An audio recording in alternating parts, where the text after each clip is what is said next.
Hi guys, welcome to the Classic TV Facts and Trivia. Appreciate you being here. Before we get started, please subscribe. This is by request. Today's video, kind of funny though, it was requested over at the Andy Griffith Show Facts and Trivia. I'm hoping they know about this one. I'll leave a message. This one is, where are they now? The Munsters. Please share these out because viewership is way down on everything. I don't know what happened the past couple of days, but turn the basketball off. It's no good. Kentucky's out. So let's take a look. Fred Gwynne, who played Herman Munster, the patriarch of the family. He may look menacing, but he had a childlike innocence and a heart of gold. Some of the best advice you could hear. Before getting involved in acting, Gwynne served in the U.S. Navy as a radio man on a submarine chaser. After the war, he attended Harvard, where he was a member of the Fly Club, sang with an a cappella group, and was a cartoonist for Harvard Lampoon, eventually becoming its president, and all the while acting in plays. His first television appearance was in '52 in the Philco television playhouse, but besides a great guest spot on the Phil Silver Show in '55, he didn't really hit the lottery until '61's Car 54, Where Are You? Then it was time to strap on the foam rubber padding of Herman Munster.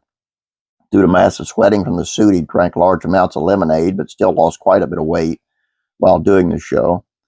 Beyond the Munsters, a highlight of his '89's Pet Cemetery, and who could forget his and Joe Pesci's hysterical back and forth on My Cousin Vinny. Though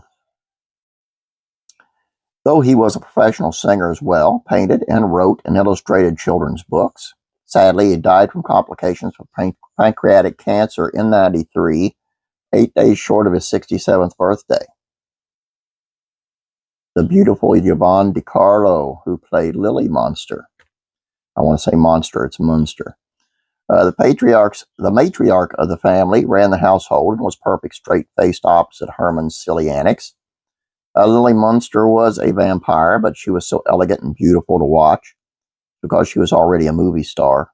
After the pilot was filmed, CBS execs insisted on recasting Lily Munster, and De Carlo brought with her spot-on comedy timing, but also a little bit of prima donna attitude. Supposedly, Fred Gwynne and Al Lewis finally had a talk with De Carlo, and she became a lot more cooperative. She got her start in Hollywood all the way back in 1941, and a few years of uncredited parts finally led her to breakthrough role in 1945's Salome, where she danced. She was a star, and one of her biggest roles was being part of Cecil B. DeMille's biblical epic, The Ten Commandments, playing Sephora, Moses' wife. She reprised her Lily in the feature film Monster Go Home in '66, and the television film The Munsters' Revenge in '81. She was best-selling autobiography was published in '87. She was plagued with health issues during her later years, suffering a stroke in '98. January of 2007, she sadly died of heart failure, but she'll live on through her incredible body of work. Al Lewis, maybe best known for his role of the famous Count Dracula lookalike, simply known as Grandpa. He was a riot on the Munsters. His laugh perfectly encompassing the mad scientist vibe. He also had an extensive history with vampires, with his very first credit being the 1957 Lust of the Vampire. Then he got a semi-regular role on TV series Naked City in '59 before joining forces with Herman Munster, but not at 1313 Mockingbird Lane. First, he teamed up with Fred Gwynne as Officer Leo Schnauzer in Car 54, Where Are You? Beyond his Munster success, he was great as the judge in the Kurt Russell-led comedy Used Cars. He worked right up until he was 79 years old. He was also a restaurant owner, political candidate, and even a radio broadcaster. Passed away in February of 2006 of natural causes at age 82. He was cremated and apparently had his ashes placed in his favorite cigar box. Grandpa Munster always keeping things interesting right up until the end. Beverly Owen, the original Marilyn. Marilyn, for the first 13 episodes, she agreed to do the show thinking it would be a flop from the outlandish premise, and after its success, being away from her fiancé in New York proved too tough. So she left the sitcom to marry John Stone, who went on to help produce Sesame Street.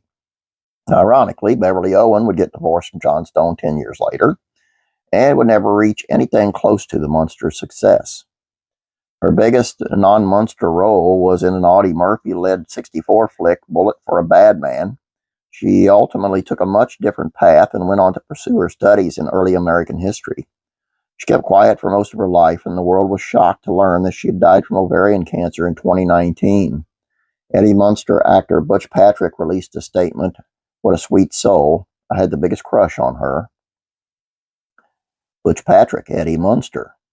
The young'un of the family, who somehow is a werewolf despite having a Frankenstein look-alike and a vampire for parents. When asked how he landed the role, Eddie Patrick recalled, "I had a lot of experience. Maybe it was because my fangs were my own teeth. Even when I closed my mouth, they stuck out in '61. He made his television debut, and he soon got his first regular role on TV show The Real McCoys in '63. Then came the Munsters' success when he was only about 11 years old. '70s continued Butch's wild ride with a role in the Wild Show, Sid and Marty Krofft's Saturday morning Christmas or children's program, Lidsville. Butch Patrick recorded a pop record to the tune of the Munsters theme in the early '80s called Whatever Happened to Eddie, as Eddie and the Munsters in 2011. Butch announced that he had been diagnosed with prostate cancer, but at 67 years old, he's doing well today. After dabbling a little too much in drugs and alcohol, he's clean and sober and actually still acting, mostly in low-budget films or shorts, but hey, it's a job. Pat Priest, Marilyn Munster. Pat looked so much like the original Marilyn actress, Beverly Owen, most viewers never knew that they swapped occurred. Marilyn was Herman and Lily's niece and was the only member of the family who had a normal appearance, although she was beautiful.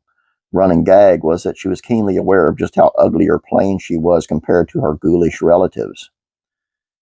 Priest worked as a singer and actress on local television stations in her early years and really went big time in '64 with the Munsters.